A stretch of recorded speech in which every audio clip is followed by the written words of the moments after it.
Good evening and welcome back to Luna 44. So I want to address this mysterious figmented elephant in the room. My very first Kickstarter, Neo Tokyo, I had printed up a lot of um, Thunderhead Studios, Steel Warriors, Battletech terrain to use in my video to show scale and difference. In the description, I said I don't own the Hex Tech buildings.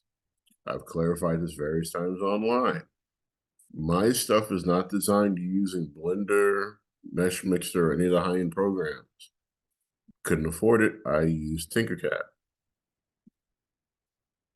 But a lot of people, a lot of the naysayers, I'm glad someone hates me. You would never have feedback, never have growth. What I've actually done is that I've done an independent study on brutalism, sci-fi, cyberpunk, and film studio-based projects. I took cues from Alien, Cyberpunk, the game, took cues from Blade Runner 1 and 2, and designed my own brutalist structures. I've also taken video lessons on the aesthetics of Asian cultures, which you can see evidenced in the tower and the pagoda structures over the side. So for that guy, here you go, just for you. Take this, do what you want with it. I don't care. At one point during the pandemic, I was briefly sponsored by Death Ray Designs. So I still have the terrain that they offered to me for free. And then anything, the files that they did, I gave them away to local game shops. You can check in with Gopher Games in Metairie, Louisiana. You can check in with Dragon's Lair. Everything I print up is not for my overall benefit. It's more or less aligns for me to support my local gaming communities and do that. The Kickstarter, I'm proud to say we're at 230 bucks.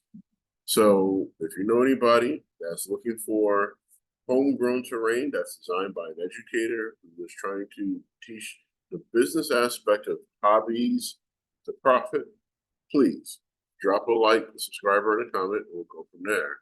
Now,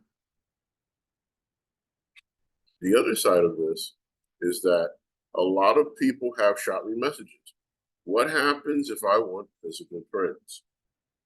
So, long story short, when I went ahead and did the last Kickstarter, which was Neo Osaka, I printed up towers, I printed up buildings, I printed up packs.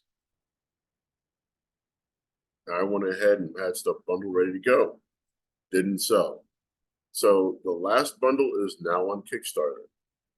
If you want something during or after the Kickstarter, drop me a message. Go ahead, just shoot me a comment saying, hey, email me, reach out to me on Kickstarter itself. Let me know where you're at. The reason being is that if I get enough orders, then I will do individual orders at the cost of filament plus shipping. And of course, labor and materials. So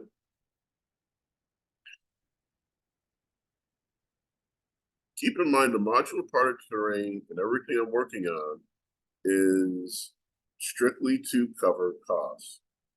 I am not Thunderhead Studios. I love his stuff. I am not any of the other companies. Much respect and props to them. I still love Death Ray Designs. Matter of fact, I bought some of the flyers when they had the 2-for-1 sale. I'm not trying to take credit for anyone's work, infringe anyone's copyright, or be that guy. I love the community too much. I grew up on this community. So those of you coming for me, shoot me a cease and desist letter. Or stop talking. With that being said, Luna 44 is a beautiful project because, one, a lot of people are like, I need hexes. So I put hexes for the majority of the files. I went back to Neo Osaka. I added hexes. Then again, I went further back to the refinery, added hexes. Then I went all the way back to Mega Tokyo, added hexes. So for the hex crowd, you're covered. For the Alpha Strike crowd, you're ready to go. For the people that don't want supersized buildings because you have in degrees, reduce the file size 50%. Yes, you will lose the LED cavity, but the world won't end. You'll be fine. So with that, it's Wednesday night. I'm gonna go celebrate Nyosa in San Antonio. Deuces.